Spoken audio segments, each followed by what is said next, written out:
Hello friend, welcome to Naresh Joshi channel. अभी तक हमारे चैनल को जिन्होंने सब्सक्राइब नहीं किया, प्लीज सब्सक्राइब आवर चैनल। इस वीडियो के अंदर मैं आपको वो चीज बताने वाला हूं जो बहुत सारे 12th के स्टूडेंट डाउट है कि हम कैसे पास होने वाले हैं, हमारे कैसे मार्क्स कैलकुलेट होंगे। ठीक है, वो आपका डाउट यहाँ पे आज क्लियर हो जाएगा। इवन जो टीचर्स है जो 12th के अंदर पढ़ाते हैं उनको भी अगर कहीं कैलकुलेशन करना है, ये वीडियो देख के आप समझ सकते हैं कि इनका कैलकुलेशन कैसे होने वाला है। तो ठीक है, आज हमारा जो लेटेस्ट टॉपिक है CBSE evaluation formula for class 12।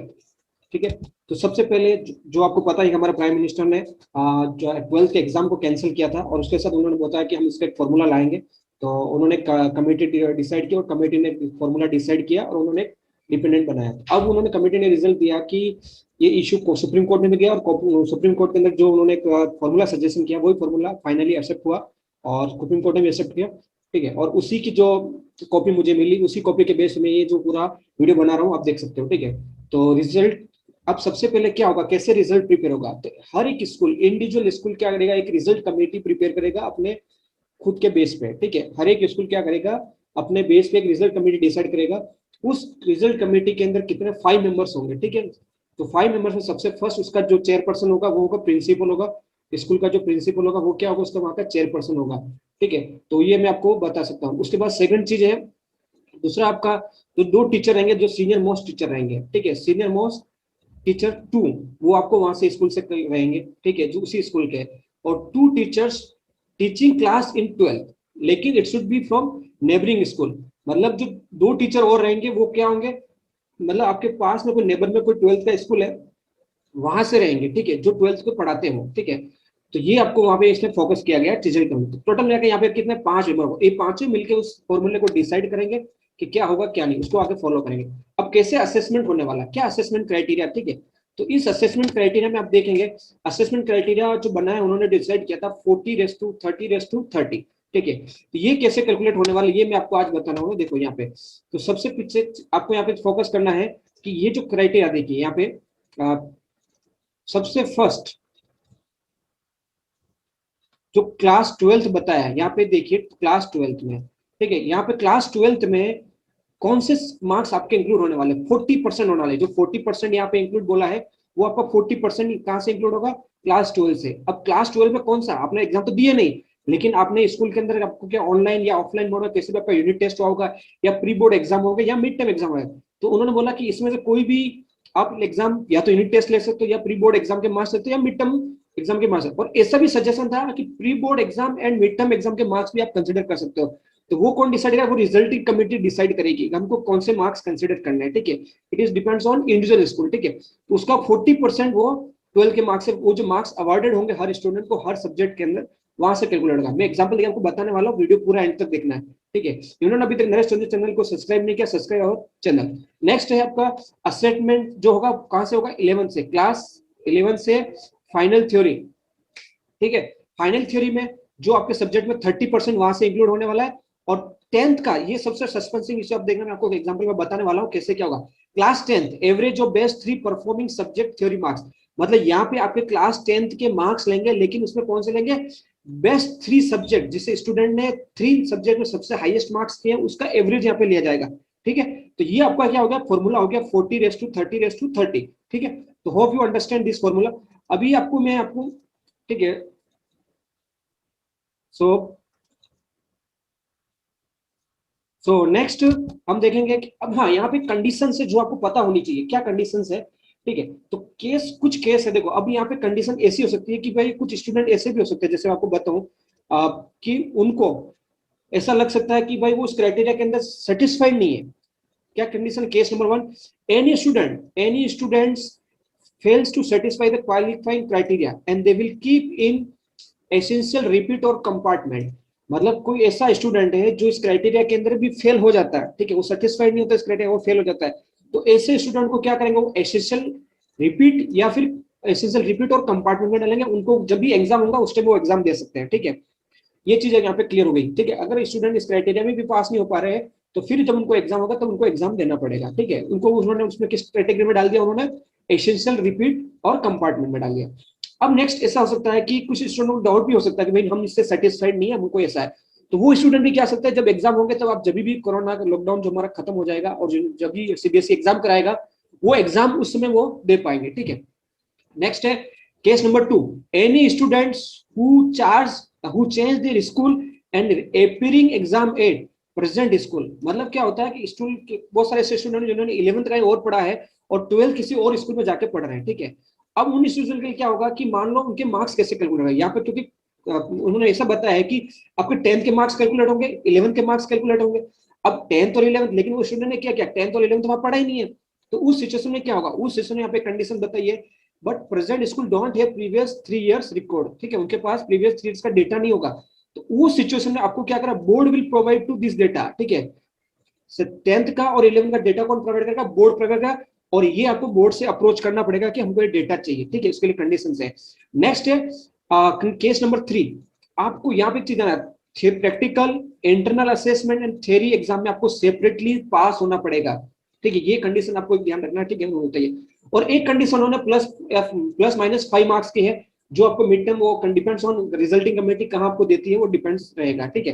तो ये आपकी कंडीशन कुछ आपको ध्यान में रखना है जो इंपॉर्टेंट है, और ये चीज आपको मेरे ख्याल से समझ में आ गई थी। हम चलते हैं नेक्स्ट एग्जाम्पल लेता हूं मैं, कैसे आपको यहाँ पे कैलकुलेशन होने वाला है, ठीक है। मैं अपनी ओर से बेस्ट तरीके से मैं आप इस एग्जाम्पल को समझाने वाला हूँ, आपको ध्यान से समझना कैसे आप इसको समझेंगे, ठीक है।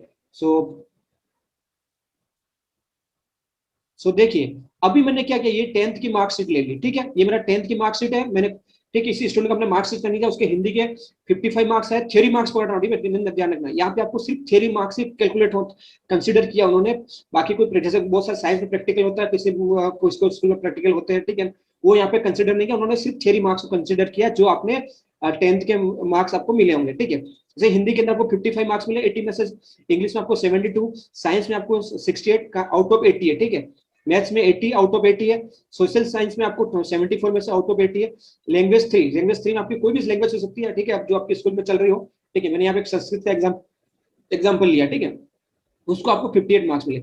अब उन्होंने क्या बोला कि 30% ऑफ बेस्ट बेस्ट 30% में कैसा होगा, इस स्टूडेंट ने जो मैंने मार्क्स कंसिडर किए, यहाँ पे इस स्टूडेंट के हाईएस्ट मार्क्स कितना है, 80 मार्क्स आए, ठीक है, ये हाईएस्ट है। उसके बाद सेकंड हाईएस्ट एक ये 74 है, थर्ड हाईएस्ट ये 3 सब्जेक्ट हो गए मेरे, ठीक है, बेस्ट 3 हो गए। अब इन बेस्ट 3 का मैं क्या करूंगा, एवरेज करूंगा, ठीक है, ये देखो मैंने यहाँ पे एवरेज कर दिया, ठीक है, बेस्ट 3 का मेरा एवरेज हो गया 80, ये 80 मार्क्स, 74 ये 74 ये 72 ये 72 डिवाइड बाय 3, मैंने इन तीनों का मैंने क्या किया, एवरेज किया। एवरेज करने के बाद मुझे क्या मिला, यहाँ पे 75.33, मतलब उसके एवरेज मार्क्स किसके आगे, 10th के 75.33 मार्क्स आ गए। अब 7.533 का मुझे क्या चाहिए, 30% चाहिए, ठीक है, इन तीनों सब्जेक्ट का क्या चाहिए, 30% मुझे एवरेज लेना है, क्योंकि बेस्ट मार्क्स तो मुझे कितना मिल गया, 70% मिल गया, 70% नहीं है, 75.33 मार्क्स हो गए। अब इसका एवरेज निकालना मुझे 30%, तो 75.33 इंटू 30% करेंगे, ठीक है, और 30 डिवाइड बाई 100 करोगे तो आपका परसेंट मिल जाता है, तो 75.33 इंटू 30%, तो उसको हमको कितने मार्क्स आ गए, 22.6, ये हमारे 10th के मार्क्स आ गए। 10th के कितने मार्क्स आ गए, 22.6। अब ये 10th के जो मार्क्स है, हर जगह आपके ये मार्क्स कंसिडर होने वाले, ठीक है, ये आपको ध्यान रखना, कैलकुलेशन के अंदर कैसे होने वाला, ठीक है। नेक्स्ट हमारा क्लास 11th की हम कैसे करने वाले, 11th उन्होंने बोला है कि यहाँ पे भी हम क्या पकड़ने वाले, वो थ्योरी के मार्क्स पकड़ने वाले, ठीक है, जो आपको फॉर एग्जांपल जैसे इस सब्जेक्ट मैंने यहाँ पे लिया 54 मिले, 80 में से 65 मिले, 80 में से 74 मिले, 80 में से मैथ्स में 76 मिले, 80 में से केमिस्ट्री में 68 मिले, 80 में से 70 मिले, 80 में से, ठीक है, बायोलॉजी के लिए ये सब मार्क्स में नहीं, आप समझ लो आपने ये ऑब्टेन किए हुए स्टूडेंट ने, ठीक है। अब इसका 30% कैलकुलेट करना है, तो हिंदी के लिए 30% कितना आएगा, 16.2, ठीक है। इंग्लिश के लिए यहाँ पे कितना आया 30%, 19.5, ठीक है। फिजिक्स का कितना आया 30%, 22.5, मैथ्स के लिए कितना है 22.8, केमिस्ट्री के लिए कितना है 20.4, एंड बायोलॉजी के लिए कितना 1। तो ये हर एक सब्जेक्ट का मार्क्स उसमें निकालना, कैलकुलेट करना है, ठीक है। तो ये आपका क्या होगा 11th। अब 11th में देखो, यहाँ पे 11th में क्या है, हर एक सब्जेक्ट का इंडिविजुअल उन्होंने कैलकुलेट किया है, ठीक है, यहाँ पे इंपॉर्टेंट चीज है, ठीक है। जबकि 10th में क्या किया उन्होंने, 3 सब्जेक्ट का एवरेज निकाला और उसका 30% लिया, ठीक है, ये आ गया। अब 12th में उन्होंने क्या किया, 12th का भी देखो, 12th के अंदर आपको मार्क्स अवॉर्डेड किए हुए हैं, ठीक है। मार्क्स कैसे अवॉर्ड किए, जो आपके किससे अवॉर्ड होगा, या तो आपने यूनिट टेस्ट लिया होगा आपके स्कूल के अंदर, या आपके स्कूल के अंदर मिड टर्म कंडक्ट हुआ होगा, या प्री बोर्ड एग्जाम कोई एक एग्जाम कंडक्ट हुआ, वो आपके स्कूल की जो रिजल्टिंग कमेटी होगी वो डिसाइड करेगी कौन से मार्क्स लेने वाले हैं, ठीक है, और वो मार्क्स फॉर एग्जांपल मैं यहाँ पे कंसीडर कर रहा हूँ प्री बोर्ड के मार्क्स, ठीक है।